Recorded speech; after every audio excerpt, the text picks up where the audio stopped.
বিসমিল্লাহির রহমানির রহিম। আজকের ক্লাসে সকলকে স্বাগতম।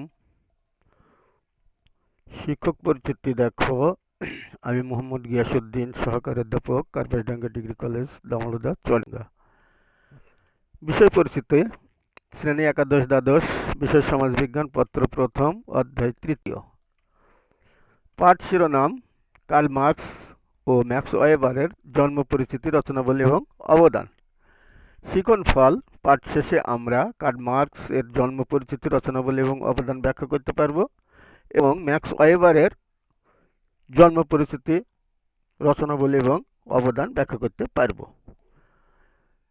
এখন কার্ল মার্কসের জন্ম পরিচিতি দেখি। তার জন্ম পরিচিতিতে আমরা দেখব যে মার্ক্সবাদের প্রাণ পুরুষ কার্ল হেনরিক মার্কস 1818 খ্রিস্টাব্দে 5 মে প্রুশিয়ার বর্তমান জার্মানি রাইনল্যান্ড প্রদেশের টিপস নামক স্থানে এক প্রাচীন শহর ট্রিয়েরে ইহুদি পরিবারে জন্মগ্রহণ করেন। তিনি এক সমৃদ্ধ সংস্কৃতিবাদী পরিবারের সন্তান। মা ছিলেন হল্যান্ডের অধিবাসী। তার পিতা হান্সেল মার্কস, পরবর্তী নামে হেনরিক মার্কস, ছিলেন একজন আইনজীবী। তার পিতা ইহুদি সমাজের নানা গোঁড়ামি ও সংকীর্ণতা লক্ষ্য করে বীতশূদ্র হন এবং ইহুদি ধর্ম ত্যাগ করে গ্রহণ করেন প্রোটেস্ট্যান্ট ধর্ম। কার্ল মার্কস 1883 খ্রিস্টাব্দের 14 মার্চ ইহলোক ত্যাগ করেন। তার রচনাবলীর মধ্যে দেখো, প্রথমত আছে দি কমিউনিস্ট ম্যানিফেস্টো, তারপরে আছে the critique of political economy, Das capital, the holy family এবং দি প্রভার্টি অফ ফিলোসফি। এগুলো তার বিখ্যাত রচনাবলী। এখন আমরা কার্ল মার্কসের অবদানে যাব। সেখানে আমরা কার্ল মার্কসের অবদান দেখে, প্রথমত কার্ল মার্কস হলেন আধুনিক বিশ্বের সর্বাপেক্ষা প্রভাবশালী ও পরিচিত দার্শনিক চিন্তাবিদ। তাকে বৈজ্ঞানিক সমাজতন্ত্রের জনকও বলা হয়। তিনি সমাজতন্ত্রের ব্যাখ্যা প্রদানের সাথে সাথে তার বাস্তবায়নের পথও নির্দেশ করেছেন। সমাজতন্ত্রের বিশ্লেষণে মার্কস বৈজ্ঞানিক প্রক্রিয়া অনুসরণের মাধ্যমে বৈজ্ঞানিক সমাজতন্ত্রের পথ প্রসারিত করেছেন। তার চিন্তাভাবনা সমাজ সংস্কারকদের সামনে এক নতুন দিগন্ত উন্মোচন করেছে। সর্বহারাদের দাবি আদায়ে শাসকদের সে দাবি গ্রহণে বাধ্য করতে এবং শ্রমিক শ্রেণীর ন্যায্য মজুরি প্রাপ্তিতে মার্ক্সবাদ গুরুত্বপূর্ণ কার্যকরী ভূমিকা রেখেছে। রাজনৈতিক কর্মকাণ্ডের মূলে যে আর্থিক স্বার্থ সম্পর্কিত, আর্থিক দাবি অগ্রাহ্য করে রাজনৈতিক কর্মকাণ্ড যে অন্তঃসারশূন্য, এ সত্য মার্ক্সবাদে প্রস্ফুটিত হয়েছে। তার মতবাদ বিশ্বব্যাপী সর্বহারাদের মর্যাদা সমুন্নত করেছে এবং বঞ্চনা ও বৈষম্য পীড়িত সমাজে নতুন প্রত্যাশার সঞ্চার করেছে। তার প্রথম অবদান দেখো মার্ক্সবাদে। মার্ক্সবাদ শব্দটি ব্যবহার শুরু করেন অ্যাঙ্গেলস। মার্ক্সের দৃষ্টিভঙ্গি ও শিক্ষা মার্ক্সবাদ নামে পরিচিত, অর্থাৎ মার্ক্সবাদ নামকরণ করা হয়েছে কার্ল মার্ক্সের নামানুসারে। মার্ক্সবাদ হল একটি সামগ্রিক চিন্তাধারা, একটি সঠিক সমাজ দর্শন। মার্ক্সবাদ হল দান্দিক ও ঐতিহাসিক বস্তুবাদ। এটি একটি সামগ্রিক তত্ত্বচিন্তা। যে কোনো জ্ঞান শৃঙ্খলাতেই এর প্রয়োগ সম্ভব। একে পৃথকভাবে কেবল রাষ্ট্রবিজ্ঞানের অর্থনীতি বা ইতিহাস কিংবা দর্শন তত্ত্ব বলা ঠিক নয়। লেনিনের মতে মার্ক্সবাদ হল মহাশক্তিমান। এটি একটি বিশ্বাসযোগ্য মতবাদ। মার্ক্সবাদী চিন্তার সার কথা হল জগৎকে ব্যাখ্যা করা নয়, বরং তাকে বদলে দেওয়া। এরপরে আমরা আসি বৈজ্ঞানিক সমাজতন্ত্র। কার্ল মার্কস মানব সমাজের উৎপত্তি, বিকাশ ও ভবিষ্যৎ বৈজ্ঞানিক দৃষ্টিকোণ থেকে ব্যাখ্যা করেন এবং প্রতিষ্ঠা করেন বৈজ্ঞানিক সমাজতন্ত্রের মতবাদ। মার্কসের মতে সামাজিক পরিবর্তন কোনো আকস্মিক বিষয় নয়। সামাজিক পরিবর্তন বহিঃপ্রকৃতির পরিবর্তনের ন্যায় কয়েকটি নির্দিষ্ট নিয়ম অনুসরণ করে। মার্কস এ সত্যের ভিত্তিতে সমাজ সম্পর্কে বিজ্ঞানসম্মত মতবাদ গড়ে তোলেন। তার সমাজতন্ত্রকে বৈজ্ঞানিক সমাজতন্ত্র বলার কারণ হল নতুন শিল্পায়িত সমাজের বৈশিষ্ট্য বিশ্লেষণে এবং এর ভবিষ্যৎ পর্যালোচনায় মার্কস অর্থনীতি, সমাজবিজ্ঞান ও ইতিহাসে অনুসৃত বৈজ্ঞানিক পদ্ধতি অনুসরণ করেন। তিনি কেবল বর্ণনামূলক পদ্ধতি বর্জন করে ঐতিহাসিক কার্যকারণের সম্বন্ধ নির্ণয় করেন এবং একে কেমন করে বাস্তব রূপ দেওয়া যায় সেই কর্মপদ্ধতি নির্ধারণ করেন। এজন্য মার্কস বৈজ্ঞানিক সমাজতন্ত্রের জনক ও পুরোহিত হিসেবে অভিষিক্ত হয়েছেন। এখন আসছি আমরা দ্বান্দ্বিক বস্তুবাদ। দ্বন্দ্ববাদের দ্বারা কার্ল মার্কস ইতিহাসের ধারাকে বিশ্লেষণ করেছেন। তার মতে জড়বস্তুই সমাজে নিরন্তর পরিবর্তন সংঘটিত করছে। একমাত্র বস্তু জগৎই বাস্তব। তার মতে বস্তুবাদী বিশ্ব যেমন প্রধান, সমাজের অর্থনৈতিক অগ্রগতি তেমন মুখ্য। সমাজে অর্থনৈতিক উন্নতি একটি বৈশ্বিক সত্য এবং তা মানুষের চিন্তাধারা হতে পৃথকভাবে অস্তিত্বশীল। মার্কস মানুষের চিন্তা চেতনাকে বৈশ্বিক সত্যের প্রতিফলন ঘটেছে। মার্কসের দ্বন্দ্বমূলক বস্তুবাদের মূল কথা হল বস্তু একমাত্র সত্তা এবং গতি হল তার স্বাভাবিক ধর্ম। বস্তুর অস্তিত্ব মনের উপর নির্ভরশীল নয়, বরং মনের অস্তিত্বই বস্তুর উপর নির্ভরশীল। মার্কস বিশ্বাস করতেন যে চিন্তা বা ভাব যে বাস্তব অবস্থার প্রতিফলন, সেই বাস্তব অবস্থার দ্বারাই চিন্তা বা ভাবের প্রকৃতি নির্ধারিত হয়। এ কারণে মার্কসকে বস্তুবাদী বলে অভিহিত করা হয়। মার্কস তার দ্বান্দ্বিক বস্তুবাদ ধারণা ব্যাখ্যা করতে গিয়ে থিসিস, অ্যান্টিথিসিস এবং সিনথিসিস তিনটি নতুন ধারার অবতারণা করেন। তার মতে থিসিস এবং অ্যান্টিথিসিস দুটি অবস্থার মধ্যে বিরাজমান দ্বন্দ্বের ফলে নতুন একটি অবস্থার সৃষ্টি হয়, যাকে সিনথিসিস নামে আখ্যায়িত করেন। এই সিনথিসিস সময়ের পরিবর্তনে থিসিসে পরিণত হয় এবং বিরাজমান বিপরীত অবস্থার সাথে দ্বন্দ্বে লিপ্ত হয়ে পুনরায় আরও একটি সিনথিসিস সৃষ্টি হয়। মূলত মার্কস তার এই তত্ত্বের মাধ্যমে ব্যক্তি, বস্তু, সমাজের উৎপত্তি, বিকাশ এবং পরিবর্তনের স্বরূপ তুলে ধরেছেন। এবার দেখো ঐতিহাসিক বস্তুবাদ। দ্বান্দ্বিক বস্তুবাদের সামাজিক সংস্করণে ঐতিহাসিক বস্তুবাদ অর্থাৎ দ্বান্দ্বিক পদ্ধতিটি যখন সমাজ বিকাশের ক্ষেত্রে প্রয়োগ করা হয় তখন তা সমাজ বিকাশের একটি সূত্র বা ধারা উন্মোচন করে। মার্কসবাদীরা একাই ঐতিহাসিক বস্তুবাদ বলে আখ্যায়িত করেছেন। বস্তুত সমাজ বিশ্লেষণে বস্তুবাদী পদ্ধতি ও ব্যাখ্যা হলে ঐতিহাসিক বস্তুবাদ।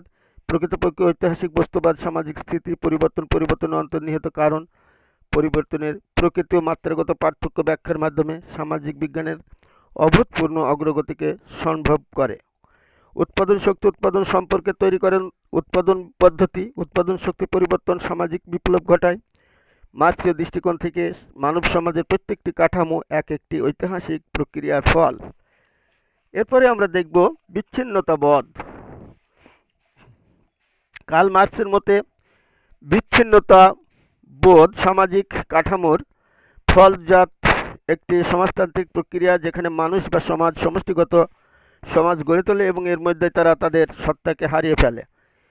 তার মতে পুঁজিবাদী সমাজে শ্রমিক যখন শ্রমের উপযুক্ত ফল লাভে ব্যর্থ হয়, অর্থাৎ শোষণ ও বঞ্চনার ফলে শ্রমিক যখন উৎপাদন প্রক্রিয়ার সঙ্গে সমাজের সঙ্গে নিজেকে একাত্ম করে নিতে ব্যর্থ হয়, তখনই বিচ্ছিন্নতাবোধ দেখা দেয়। তিনি আধুনিক শিল্পভিত্তিক সমাজে শ্রমবিভক্তির মাঝে দ্বন্দ্ব সংঘাত ও মানুষে বিচ্ছিন্নতা দেখতে পেয়েছেন। মার্কসের মতে বিচ্ছিন্নতাবোধ উৎপাদন ব্যবস্থার পরিবর্তন না হওয়া পর্যন্ত অক্ষুণ্ণ থাকবে। উদ্বৃত্ত মূল্যতত্ত্ব। কার্ল মার্কস মনে করেন কোনো সামগ্রী উৎপাদন করতে যে পরিমাণ শ্রম ব্যয় হয় তার উপরে ওই সামগ্রিক মূল্য নির্ভরশীল। মার্কসের এই তত্ত্ব তার অর্থনৈতিক তত্ত্বের মূল কথা। শ্রমিকরা কর্মদিবসের মধ্যকার এক অংশে শ্রমিক উৎপাদন করে তার শ্রমশক্তির সমমূল্যের মূল্য, এটি হলো প্রয়োজনীয় শ্রম।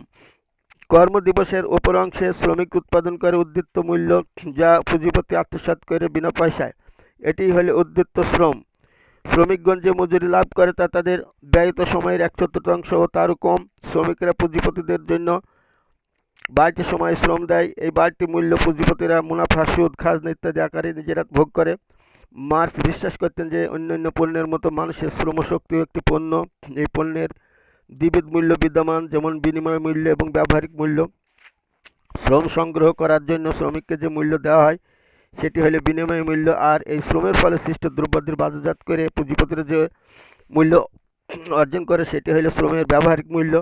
তিনি আরও বলেন, কোনো রকমে বেঁচে থাকার জন্য শ্রমিকদের যে খাদ্য, বস্ত্র বা বাসস্থানের প্রয়োজন, শিল্প মালিক তাদেরকে তার বেশি পারিশ্রমিক কোনো সময় দেয় না। প্রদত্ত পারিশ্রমিকের বিনিময়ে শ্রমিকদের যে শ্রম দেওয়া প্রয়োজন তা হয়তো তারা সারা দিনের ৮ ঘন্টা কাজ করে দিতে পারে, কিন্তু ভাসমান প্রতিযোগিতার কারণে শ্রমিকদের শিল্প মালিকগণ ৮ ঘন্টার চেয়ে বেশি কাজ করে প্রচুর পরিমাণে উদ্বৃত্ত মূল্য অর্জন করে। শ্রম বিক্রি না করলে যেহেতু শ্রমিকদের বেঁচে থাকার কোনো উপায় নেই, তাই তারা বাধ্য হয়ে এই অতিরিক্ত শ্রমদানে রাজি হয়। মার্ক্সের মতো উদ্বৃত্ত মূল্য শ্রমিকদের শ্রমের ফলেই সৃষ্টি হয়, অথচ এই মূল্যে পরিশ্রম শ্রমিকদের কোনো অংশ নেই। এ কারণে উদ্বৃত্ত মূল্যকে চৌর্যবৃত্তির মাধ্যমে অর্জিত মূল্য বলে গণ্য করেছেন। ফলে শ্রমিক শ্রেণীর উৎপাদন প্রক্রিয়া ও সমাজ থেকে বিচ্ছিন্ন হয়ে পড়ে, আর পুঁজিপতি সমাজে উদ্বৃত্ত মূল্য পুঁজিপতি শ্রেণী আত্মসাৎ করে। অতএব পুঁজিপতিরা হয় আরও লাভবান, আর শ্রমিকরা হয় আরও দুর্বল এবং দরিদ্র। বৈজ্ঞানিক সমাজতন্ত্র এই বাড়তি মূল্যের বিলুপ্তি ঘটাইতে চায়। এবার দেখো এশীয় উৎপাদন ব্যবস্থা। কার্ল মার্ক্সের মতে সমাজের মৌল কাঠামো হল অর্থনীতি। সমাজ বিশ্লেষণের ক্ষেত্রে কার্ল মার্ক্স পাশ্চাত্য ও প্রাচ্য সমাজ বিকাশের প্রতিটি গুরুত্ব প্রদান করেন। তার মতে পাশ্চাত্য সমাজে আদিম সাম্যবাদী দাসনির্ভর সামন্তনির্ভর পুঁজিবাদী সমাজতান্ত্রিক উৎপাদন ব্যবস্থা বিরাজমান, কিন্তু প্রাচ্যের আদিম সাম্যবাদী উৎপাদন ব্যবস্থার পর পাশ্চাত্যের ন্যায় অন্যান্য উৎপাদন ব্যবস্থার ধারাবাহিক বিকাশ ঘটেনি। কার্ল মার্ক্স তার দি ডাচ ক্যাপিটাল গ্রন্থে প্রাচ্যের সমাজ বিকাশের স্বরূপ বর্ণনা করেন, যা এশীয় উৎপাদন ব্যবস্থা নামে অভিহিত। তিনি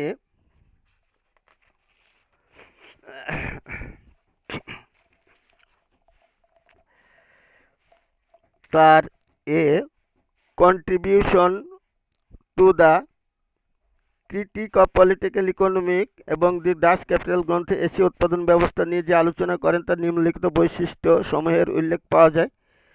সরকার কর্তৃক নিয়ন্ত্রিত জলসেচ ব্যবস্থা, স্বয়ংসম্পূর্ণতা, ভূমিতে ব্যক্তিগত মালিকানার অনুপস্থিতি, গ্রাম ব্যবস্থাপনা কর্তৃক নিয়ন্ত্রিত উৎপাদন, সেচ নির্ভর সমাজ ব্যবস্থা, জাতিবর্ণ প্রথা, জরাকীর্ণ সামাজিক স্তরবিন্যাস, শ্রেণীমুক্ত কেন্দ্রীয় রাষ্ট্র, আর্থসামাজিক ক্ষেত্রে গতিশীলতা। এগুলো ছিল তার বৈশিষ্ট্য। এখন আমরা আসছি সাম্যবাদ নিয়ে আলোচনা করছি। দেখো, সাম্যবাদ শব্দের ইংরেজি প্রতিশব্দ কমিউনিজম। শব্দটির উদ্ভব ফরাসি শব্দ কমিউনি থেকে, যার অর্থ ক্ষুদ্র গ্রামীণ ব্লক। মার্ক্স সর্বপ্রথম সাম্যবাদের বিজ্ঞানসম্মত ব্যাখ্যা দান করেন। 1848 সালে মার্ক্স লিখিত দি কমিউনিস্ট ম্যানিফেস্টো গ্রন্থে সাম্যবাদ শব্দটি প্রথম ব্যবহৃত হয়। মার্ক্স সাম্যবাদ ধারণাটিকে প্রথম ধনতান্ত্রিক সমাজে শ্রমিক শ্রেণীর এক বাস্তবমুখী রাজনৈতিক আন্দোলন হিসাবে দেখেছেন। দ্বিতীয়ত, সাম্যবাদ বলতে তিনি শ্রমিক শ্রেণীর সংগ্রামের মধ্য দিয়ে গড়ে ওঠা এক বিশেষ সমাজ ব্যবস্থাকে বুঝিয়েছেন, যেমন economic and political philosophical manuscript এ বস্তু সাম্যবাদের মার্ক্সবাদী ব্যাখ্যায় ঊনবিংশ শতাব্দীর তিনটি প্রধান মতাদর্শের মূলধারার সমন্বয় এবং বিকাশ ঘটে। এই তিনটি মূলধারা হল ধ্রুপদী জার্মান দর্শন, ধ্রুপদী ব্রিটিশ রাজনীতি এবং সাধারণভাবে ফরাসি বৈপ্লবিক ধ্যান ধারণার পুষ্ট ফরাসি সমাজতন্ত্র। মার্ক্সবাদের সাম্যবাদ একটি সংগ্রামী আদর্শ, যার মূল স্লোগান হল প্রত্যেকের সামর্থ্য অনুযায়ী কাজ করবে ও প্রয়োজন অনুসারে মজুরি পাবে। এখন আমরা আছি শ্রেণী সংগ্রাম তত্ত্ব। কার্ল মার্ক্স সামাজিক ইতিহাসকে শ্রেণী সংগ্রামের ইতিহাস বলে মনে করেন। তার মতে উৎপাদন পদ্ধতির ক্রমাগত পরিবর্তনের সাথে সাথে নতুন নতুন শ্রেণীর আবির্ভাব ঘটছে। উৎপাদনের পদ্ধতি পরিবর্তনের সাথে সাথে কর্তৃত্ব হস্তান্তরের প্রসঙ্গটি এসে পড়ে। সরবরাহরা উৎপন্ন সম্পদের অংশ পেতে প্রয়াস চালায়। রাষ্ট্রীয় কর্তৃপক্ষ সরবরাহদের দমিয়ে রাখতে তৎপর থাকে, ফলে শ্রেণী সংগ্রাম অপরিহার্য হয়ে পড়ে। মার্ক্সের মতে শ্রেণী সংগ্রাম সামাজিক পরিবর্তনের অন্যতম প্রধান কারণ। মার্ক্সের শ্রেণী সংগ্রাম তত্ত্বকে সঠিকভাবে অনুধাবন করতে হলে তার বর্ণিত বিভিন্ন সমাজে বিদ্যমান শ্রেণীগুলোর ভূমিকা সম্পর্কে জানা প্রয়োজন। এখন আমরা শ্রেণী সংগ্রামের জন্য যেসব ব্যবস্থাগুলো জানা প্রয়োজন সেগুলো আমরা দেখব। প্রথমত আসছে আমাদের আদিম সাম্যবাদী সমাজ, তারপরে আমরা চলে আসব দাস সমাজ। এগুলো নিয়ে আমরা আলোচনা করলে পরেই বুঝতে পারবো যে কোন সমাজ সম্পর্কে আমরা ওই শ্রেণী সংগ্রাম তত্ত্বের আলোকে আসছি আর কি। তো প্রথমে আমরা আদিম সাম্যবাদী সমাজ দেখি। মার্ক্সের মধ্যে প্রাচীন ও এ সমাজে মানুষ কম হওয়ায় এবং সম্পদের প্রাচুর্য থাকায় সমাজে কোনো শ্রেণী দেখা যায় না। পরবর্তীতে জনসংখ্যা বৃদ্ধি ও সম্পত্তির উদ্ভব হওয়ায় শ্রেণীর উৎপত্তি হয়। প্রথম শ্রেণী যুক্ত সমাজ তথা হইল দাস সমাজ। দাসরা হইল যুদ্ধের ফলে পরাজিত জনগণ, যারা মালিকদের উৎপাদনের জীবন্ত হাতিয়ার হিসেবে ব্যবহৃত হতো। এরপরেই দেখো দাস সমাজ। মার্ক্সের মতে দাস সমাজ হল প্রথম শ্রেণীভিত্তিক সমাজ। এই সমাজে দুটি শ্রেণী বিদ্যমান, দাস এবং দাস মালিক। দাস সমাজে দাস মালিকরা নিজেদের স্বার্থে দাসদেরকে ভরণ পোষণ করতো, অর্থাৎ দাসদের ভরণ পোষণের নিশ্চয়তা ছিল। কিন্তু প্রযুক্তিগত কারণে আর উৎপাদন করা সম্ভব ছিল না, তাই এই সমাজে সব কিছু দাস মালিকদের অনুকূল ছিল বিধায় অধিক সংখ্যক দাস বিদ্যমান ব্যবস্থা মেনে নিতে রাজি হয়নি। তারা কয়েকশো বছর ধরে সংগ্রাম করে শেষ পর্যন্ত বিদ্যমান সমাজ ব্যবস্থাকে পরিবর্তন করতে সক্ষম হয়। এরপরে আমরা সামন্ত সমাজে আসছি। দেখো, দাস সমাজ থেকে সামন্ত সমাজ উন্নত। দাস সমাজে যারা দাস ছিল তারা সামন্ত সমাজে এসে ভূমিদাসে পরিণত হয়। এই সমাজে তারা ব্যক্তি স্বাধীনতা পায়, তবে সম্পূর্ণরূপে স্বাধীন নয়। দাস প্রথা থেকে একটু স্বাধীন। এ সমাজের রাজনৈতিক ব্যবস্থার নাম রাজতন্ত্র। এই সমাজ ব্যবস্থা রাজা বা অভিজাততন্ত্রের অনুকূলে ছিল, যা 800 বছর স্থায়ী হয়। এই 800 বছরের প্রথম 300 বছরের মধ্যে ভূমি দাসেরা বিদ্যমান সমাজ ব্যবস্থার বিরুদ্ধে সংগ্রাম শুরু করে, কিন্তু এই সমাজ ব্যবস্থার পরিবর্তন ঘটাতে ভূমিদাসদের আরও 500 বছর সময় লেগে গেছে। উদাহরণস্বরূপ বলা যায় বাস্তিল যুগের পতন ঘটে 1789 সালের 14 জুলাই। এরপর দেখো পুঁজিবাদী সমাজ। মার্ক্সের মতে সামন্ত সমাজের অবসানের ফলে পুঁজিবাদী সমাজের আবির্ভাব ঘটে। পুঁজিবাদ সমাজ হল মুনাফা অর্জনকারী একটি উদ্যোগ, যা বিভিন্ন দেশে বিভিন্ন সময়ে বিকশিত হয়। মার্ক্স পুঁজিবাদী সমাজের দুটি উৎপাদককে চিহ্নিত করেছেন, একটা পুঁজিবাদ, অন্যটি মজুর শ্রেণী সমাজ। তারপরে আসে সমাজতন্ত্রী সমাজ। কার্ল মার্ক্সের মতে পুঁজিবাদী সমাজের শ্রেণীদ্বন্দ্বের ফলে সর্বহারা বা শোষিত শ্রেণী জয়লাভ করবে। নতুন সমাজ ব্যবস্থার জন্ম হবে, যার নাম হবে সমাজতন্ত্রী সমাজ। তিনি বলেন, পুঁজিবাদী ব্যবস্থায় ক্রমাগত শোষণ ও নিপীড়নদের কারণে একসময় সমাজের শ্রমিক ও সর্বহারা শ্রেণী শ্রেণীস্বার্থ ও শ্রেণী চেতনায় উদ্বুদ্ধ হয়ে বিপ্লব ঘটাবে। এই বিপ্লবে পুঁজিপতিরা পরাজিত হবে এবং তাদের পতন ঘটবে এবং প্রতিষ্ঠিত হবে সর্বহারাদের একনায়কতন্ত্র, যেখানে সম্পত্তির মালিকানা শুধু রাষ্ট্রের হাতে থাকবে। এরপর দেখো আধুনিক সাম্যবাদী সমাজ। সামাজিক বিপ্লবোত্তর সর্বহারাদের একনায়কতন্ত্র প্রতিষ্ঠিত হলে ভূমি ও ভূমির মালিকানা রাষ্ট্রের নিয়ন্ত্রণে চলে আসবে। শ্রেণী ব্যবস্থার তিরোধান ঘটবে এবং রাষ্ট্র হবে বিলুপ্ত, কারণ শ্রেণী সংগ্রামের অবসান হলে রাষ্ট্রের প্রয়োজনীয়তা থাকবে না। শ্রেণীহীন সমাজ প্রতিষ্ঠিত হলে সকলের জন্য অনুপ্রাণিত হবে, সকলে যথাসাধ্য শ্রম দেবে এবং প্রয়োজন মতো পারিশ্রমিক পাবে। এই অবস্থায় রাষ্ট্র হবে নিরর্থক, অপ্রয়োজনীয়। এই আধুনিক সাম্যবাদী সমাজে মানুষে ভেদাভেদ থাকবে না এবং সম্পদের অভাব থাকবে না। এরপরে দেখো সামাজিক বিপ্লব ও সর্বহারাদের একনায়কতন্ত্র। কার্ল মার্ক্স বলেন, পুঁজিবাদী ব্যবস্থায় ক্রমাগত শোষণ ও নিপীড়নের কারণে একসময় সমাজের শ্রমিক ও সর্বহারা শ্রেণীস্বার্থ শ্রেণী চেতনায় উদ্বুদ্ধ হয়ে বিপ্লব ঘটাবে। এই বিপ্লবে পুঁজিপতিরা পরাজিত হবে এবং তাদের পতন ঘটবে এবং প্রতিষ্ঠিত হবে সর্বহারাদের একনায়কতন্ত্র। এখন আসছে শ্রেণীহীন সমাজ ও রাষ্ট্রের তিরোধান। সামাজিক বিপ্লবোত্তর সর্বহারাদের একনায়কতন্ত্র প্রতিষ্ঠিত হলে ভূমি ও পুঁজির মালিকানা রাষ্ট্রের নিয়ন্ত্রণে চলে আসবে। শ্রেণী ব্যবস্থার তিরোধান ঘটবে এবং রাষ্ট্র হবে বিলুপ্ত, কারণ শ্রেণী সংগ্রামের অবসান হলে রাষ্ট্রের প্রয়োজনীয়তা থাকবে না। শ্রেণীহীন সমাজ প্রতিষ্ঠিত হলে সকলের জন্য অনুপ্রাণিত হবে এবং সকলে যথাসাধ্য শ্রম দেবে এবং প্রয়োজন মতো পারিশ্রমিক পাবে। এই অবস্থায় রাষ্ট্র হবে নিরর্থক, অপ্রয়োজনীয়। এগুলো গেল আমরা কার্ল মার্ক্সের অবদান। এখন আমরা ম্যাক্স ওয়েবারের জীবনী নিয়ে আলোচনা করব। তারপরে চলে যাব তার অবদানে। তো দেখো, ম্যাক্স ওয়েবারের জন্ম পরিচিতি দেখে নিই আমরা। ম্যাক্স ওয়েবারের পূর্ণ নাম ম্যাক্সমিলান ওয়েবার। তিনি 1864 সালে পশ্চিম জার্মানিতে জন্মগ্রহণ করেন। তার পিতা ছিলেন একজন বিশিষ্ট রাজনীতিবিদ ও সরকারি কর্মকর্তা। 1882 সালে তিনি তার প্রাথমিক শিক্ষাজীবন শেষ করেন এবং আইন বিষয়ে হেইডেলবার্গ বিশ্ববিদ্যালয়ে অধ্যয়ন করেন। তিনি আদর্শ আমলাতন্ত্রের উদ্ভাবক এবং একটি আইনগত ও যুক্তিসঙ্গত মডেল হিসেবে আমলাতন্ত্রকে সর্বপ্রথম উপস্থাপন করেন। ম্যাক্স ওয়েবার 1920 সালে ইহলোক ত্যাগ করেন। তার রচনাবলীগুলো দেখি আমরা।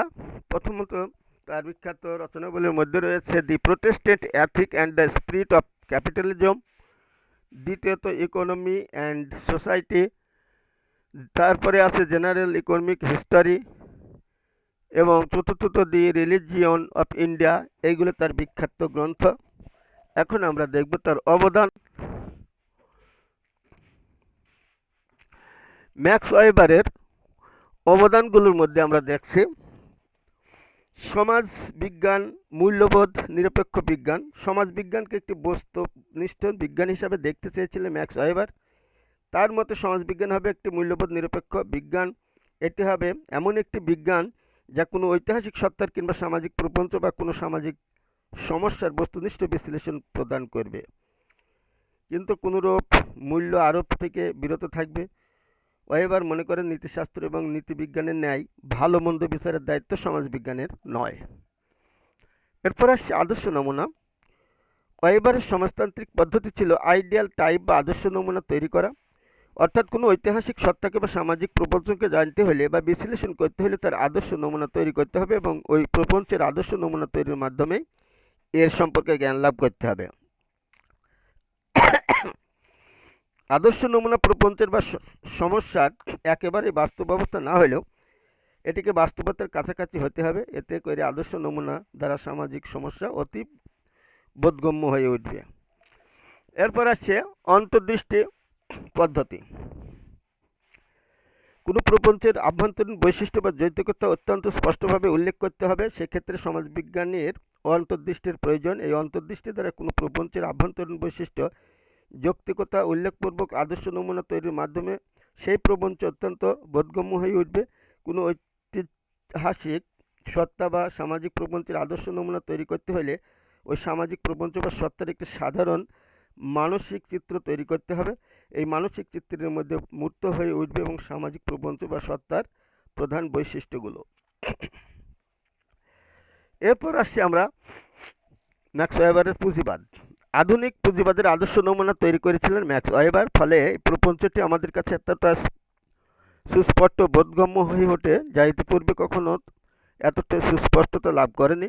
ইউরোপে পুঁজিবাদের বিকাশে একটি ঐতিহাসিক ঘটনা। পুঁজিবাদ সম্পর্কে ওয়েবার ছাড়া আরও অনেকেই গবেষণা করেন, কিন্তু তার সমসাময়িক কালের কোনো গবেষকের গবেষণায় পুঁজিবাদের ব্যাখ্যা এতটা সুস্পষ্ট বা বোধগম্য হয়ে ওঠেনি যতটা ওয়েবারের গবেষণায় স্পষ্ট ও বোধগম্য হয়ে উঠেছিল। কারণ ম্যাক্স ওয়েবারের উদ্ভাবিত সমাজতান্ত্রিক পদ্ধতিতে তিনি আদর্শ নমুনার ব্যবহার করেছিলেন, অর্থাৎ ওয়েবার পুঁজিবাদ প্রপঞ্চের আদর্শ নমুনা তৈরি করেছিলেন। এই পুঁজিবাদের আদর্শ নমুনা তৈরি করতে গিয়ে তিনি তৎকালীন ইউরোপীয় পুঁজিবাদের আভ্যন্তরীণ বৈশিষ্ট্যাবলী তুলে ধরেছিলেন। এরপরে দেখো পুঁজিবাদের উদ্ভাবে ধর্মের ব্যাখ্যা। Max weber the protestant ethic and the spirit of capitalism গ্রন্থে প্রোটেস্ট্যান্ট ধর্মীয় মূল্যবোধকে আধুনিক পুঁজিবাদের বিকাশের কারণ হিসাবে চিহ্নিত করেন। এর উপর ভিত্তি করে ওয়েবার যে তত্ত্ব প্রতিষ্ঠা করার প্রয়াস পান তা হলে ধর্মীয় মূল্যবোধ তথা সংস্কৃতির কোনো উপাদানের পরিবর্তনের ফলে অর্থনীতিতে এবং অর্থব্যবস্থায় পরিবর্তন সূচিত হয়। ওয়েবারের এই তত্ত্ব ছিল এ বিষয়ে মার্ক্সের তত্ত্বের সম্পূর্ণ বিপরীত। আমলাতন্ত্রের আদর্শ নমুনা তৈরি করে তিনি বুঝতে পারেন যে পাশ্চাত্যের আমলাতন্ত্র যৌক্তিক আমলাতন্ত্র। ধর্ম সমাজ দেখো এবার।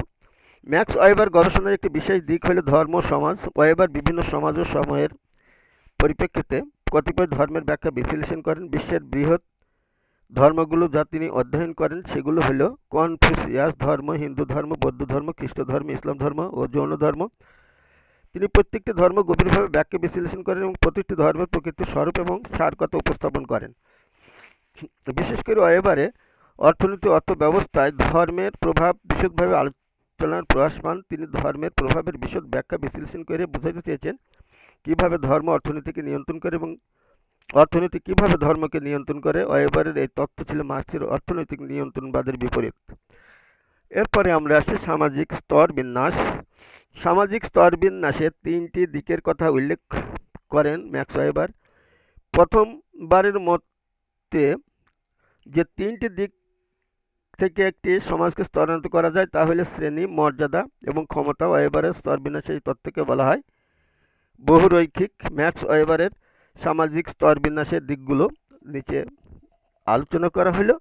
সেগুলো হলো প্রথমত শ্রেণী, যেটা আমরা ম্যাক্স ওয়েবারের শ্রেণীর ধারণা সম্পত্তির মালিকানা, অমালিকানা ও শ্রেণীর অবস্থার উপর নির্ভরশীল। অর্থাৎ সমাজে যারা সম্পত্তির মালিক তারা একটি শ্রেণী, যারা সম্পত্তির মালিকানা থেকে বঞ্চিত তারা আরেকটি শ্রেণী। তবে এই মালিকানা ও অমালিকানায় শ্রেণী গঠন করবে না, এর সাথে শ্রেণী গঠনের প্রয়োজন। শ্রেণী অবস্থার উপস্থিতি নির্ভর করে বাজার অবস্থার উপস্থিতির ওপর।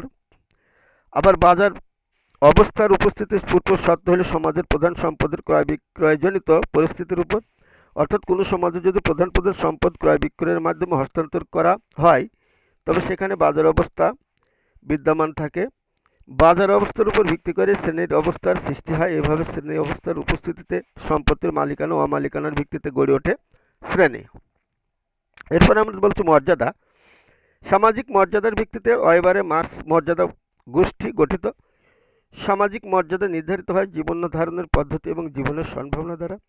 সার কথা হলো একটি সমাজে কোনো ব্যক্তি বা গোষ্ঠীর সামাজিক মর্যাদার ভিত্তি হলো খ্যাতি, প্রতিপত্তি, সম্মান যা তারা ওই সমাজে ভোগ করে। বেশিরভাগ ক্ষেত্রেই মানুষ সামাজিক সম্মান, প্রতিপত্তি তথা সামাজিক মর্যাদা লাভ করে জন্মসূত্রে।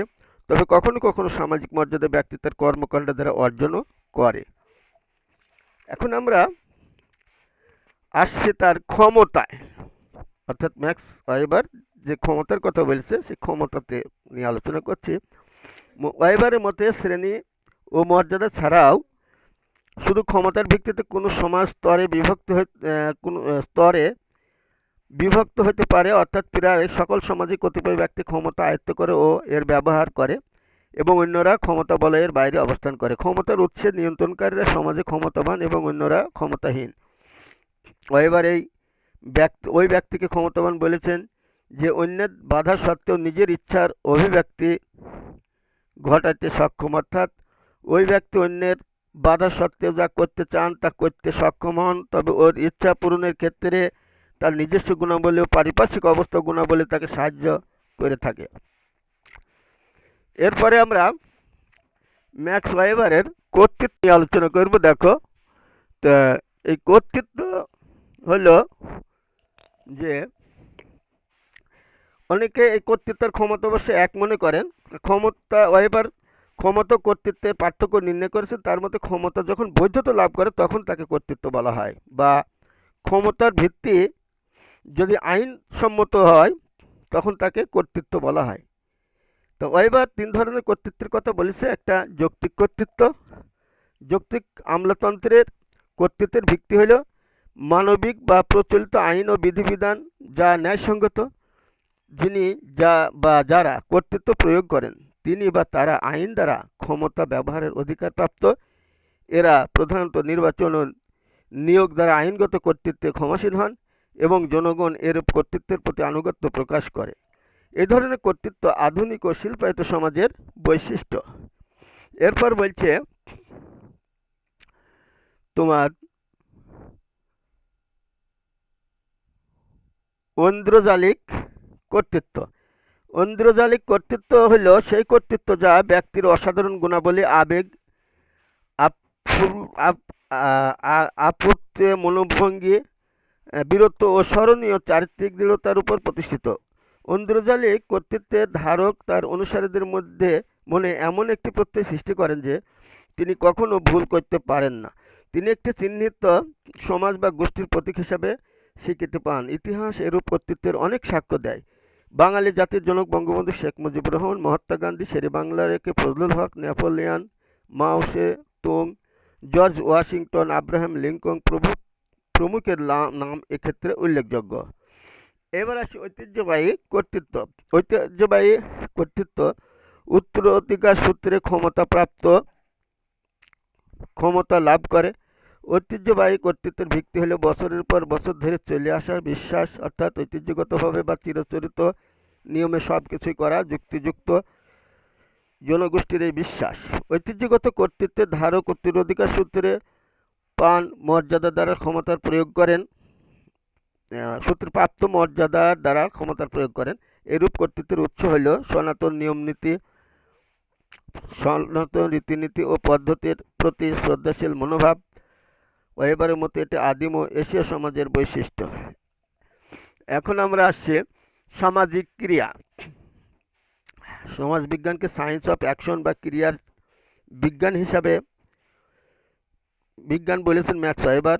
তার মতে সমাজবিজ্ঞান হচ্ছে মানুষের ক্রিয়া বা কর্মের বিজ্ঞানসম্মত পঠন পাঠন। তিনি বিশেষ করে 3 ধরনের কর্মের উল্লেখ করেছেন। একটা হচ্ছে ঐতিহ্যবাহী ক্রিয়া, যৌক্তিক ক্রিয়া আর আবেগ বা ভাবগত ক্রিয়া।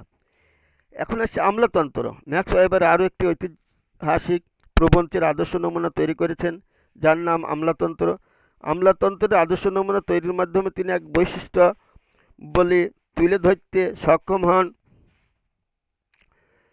ওয়েবারের পূর্বে বা সমসাময়িক কালের আমলাতন্ত্র সম্পর্কে এত সুস্পষ্ট ধারণা কোনো গবেষক দিতে পারেননি। তিনি এই প্রপঞ্চকে সকলের কাছে অত্যন্ত স্পষ্ট সহজে বোধগম্য করে তোলেন। পশ্চিমা আমলাতন্ত্রের বৈশিষ্ট্যের কথা উল্লেখ করতে গিয়ে তিনি বলেন, পাশ্চাত্যের আমলাতন্ত্র ছিল যৌক্তিক এবং এটি ছিল ন্যায়সঙ্গত আধিপত্য। আধুনিক আমলাতন্ত্রের অন্যান্য বৈশিষ্ট্যের মধ্যে রয়েছে লিখিত পরীক্ষার মাধ্যমে যোগ্যতা অনুসারে নিরপেক্ষভাবে কর্মচারী নিয়োগ, তাদের প্রশিক্ষণের ব্যবস্থা, লিখিতভাবে সমস্ত কার্যক্রম সম্পাদন, কর্মের যৌক্তিক সংগঠন, আমলাতান্ত্রিক সংগঠনের কার্যক্রম সম্পাদনের নির্দিষ্ট পদ্ধতি, ক্ষমতা ব্যবহারের নির্দিষ্ট পর্যায়ক্রম। এগুলো ছিল ম্যাক্স ওয়েবারের সমাজবিজ্ঞানের অবদান। তো আমরা আজকে কার্ল মার্কসের এবং ম্যাক্স ওয়েবারের অবদান পড়লাম। আগামীকাল তোমরা বাড়ি থেকে পড়ে আসবে সমাজবিজ্ঞানে কার্ল মার্কস ম্যাক্স ওয়েবারের অবদান। আর আগামী দিনের পাঠ হবে সমাজবিজ্ঞানের মৌল প্রত্যয়সমূহ। বই নির্দেশনা দেখো, ডক্টর মোহাম্মদ আব্দুল মালিক সরকার, সমাজবিজ্ঞান প্রথম পত্র, ঢাকা লেকচার পাবলিকেশনস লিমিটেড, প্রকাশনী 2020। আজকের মতো আমরা এখানেই পাঠ শেষ করলাম। সকলকে